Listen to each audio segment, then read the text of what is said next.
Welcome to this instructional film for the Reality Check user interface, set in Dollarcothy Goldmine, West Wales.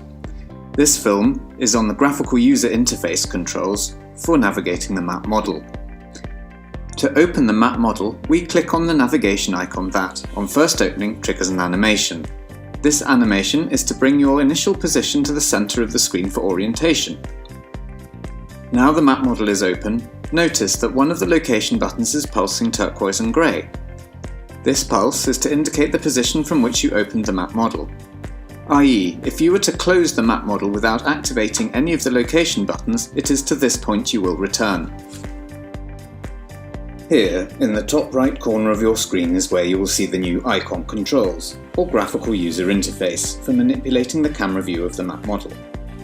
In order for these new controls to make sense, it is important to understand that the graphical user interface is manipulating the position and angle of the camera and not the map model itself.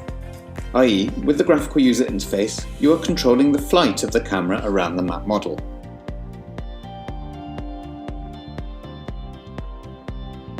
The upper circle on the right-hand side of your screen controls the viewing angle of the camera. By left-clicking on the arrows at the top or bottom of the upper circle, your camera view will tip backwards or forwards.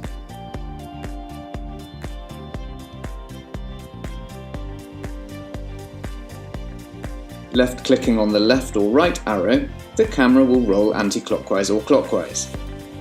Left-click and hold the button down on the pale rim of the upper circle. Then drag the cursor around the circle and you will see the model spin around its Y-axis in the center of the screen. To highlight the point about which the map model is spun, an orange sphere appears in the 3D map model. The lower circle controls the direction of flight of the camera on a plane parallel to the surface of the map model. Left-click on the up or down arrow to move the camera position on the map in the direction of the top or the bottom of the screen. Left-click on the left or right arrow to move the camera position on the map to the left or right of the screen.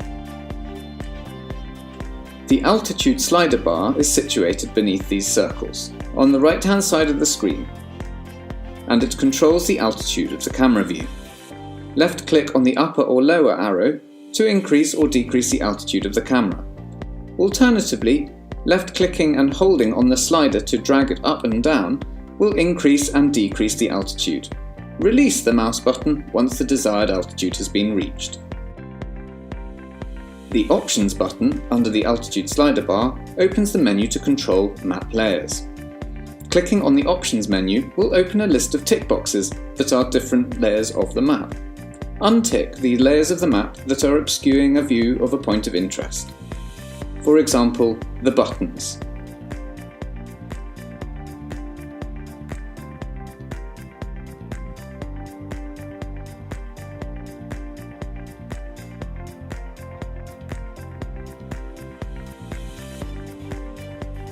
Reality Check, bringing your mind to the market.